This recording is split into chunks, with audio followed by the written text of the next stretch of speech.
குரு என்பவர் யார்? அவர் எதற்காக நாம் அவரை அடைய வேண்டும்? அடைந்தால் நமக்கு என்ன கிடைக்கும்? அடைந்ததற்கு பிறகு என்ன அதிசயங்கள் நடக்கும்? இதெல்லாம் தான் நம்ம இன்றைக்கி பார்க்க போகிறோம். அதாவது குருவோட அருள் நமக்கு கிடைக்கணும் அப்படின்னு சொன்னால், அந்த நேரம் வரும்போது அது தன்னால் நம்மளை தேடி வரும். அது ஒரு சின்ன எந்த ஒரு அனுமதி சீட்டு இல்லாமல் ஒரு இடத்துக்கு நம்ம எப்படி போகிறோமோ, அதே மாதிரி எந்த ஒரு அறிமுகமும் இல்லாமல் திடீர்னு தன்னால் நடக்கும். அதுதான் குருவோட அறிமுகம். அப்படிப்பட்ட காலம்தான் நமக்கு அந்த மிகப்பெரிய வாழ்க்கையில் நடக்கக்கூடிய மிகப்பெரிய ஒரு நல்ல காலம். அப்போ அவரை நம்ம அடையும் போது அவரை பற்றி நம்ம தெரிஞ்சுக்கும் போது நம்ம வாழ்க்கையில் சின்ன சின்ன சந்தோஷங்கள் இதெல்லாம் நமக்கு கிடைக்கிற மாதிரி இருக்கும். போக போக அவரும் நிறைய சந்தோஷங்கள் நமக்கு கொடுப்பார். ஆனால் ஒரு காலகட்டத்துக்கு அப்புறம் எப்படி ஒருத்தங்க நம்ம ஒரு வீட்டுக்கு போகிறோம், நம்மளை எப்படி வரவேற்கிறாங்க அப்படிங்கிறப்போ ஒரு இனிப்பை கொடுத்து நம்ம சந்தோஷமாக வரவேற்பாங்க. அதுக்கப்புறம் ஒரு நாள் இருக்கும், அப்புறம் 2 நாள் இருக்கும்போது நமக்கு எப்படி அது ஒரு சில விஷயங்கள் அவங்களுக்கு ஒரு கஷ்டத்தை ஏற்படுத்துமோ அது மாதிரி தான் இது. ஆனால் அது வேறு, இது வேறு.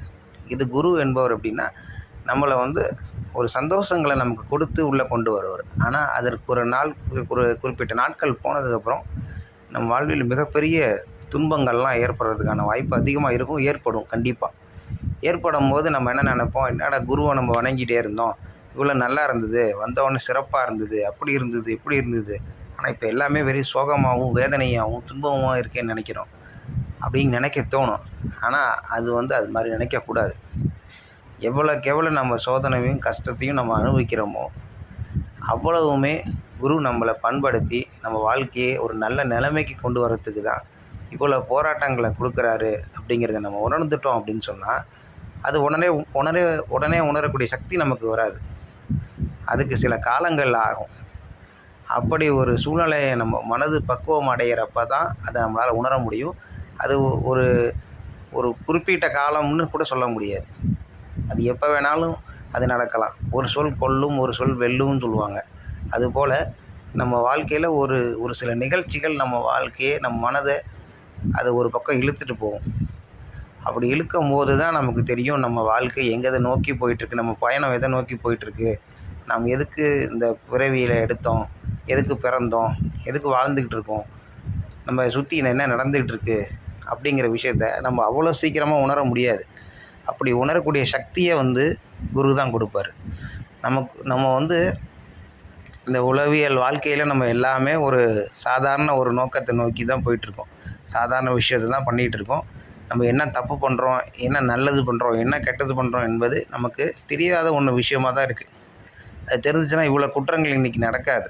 அந்த மாதிரி விஷயங்களை நம்ம உள்ளே அடையணுன்னா 100 பேர் இருக்காங்க கேட்குறாங்க அப்படின்னு சொன்னால் அதில் 100 பேர் கேட்கும்போது அதில் ஒரு 10 பேருக்கு தான் அதோடய உணர்வு அதிகமாக ஏற்பட்டு அந்த 10ல் ஒருத்தர் தான் ரொம்ப சிறப்பான இடத்துக்கே அடைய முடியுது. அப்படிப்பட்ட காலகட்ட சூழ்நிலையில் தான் நம்ம இருந்துகிட்ருக்கோம்.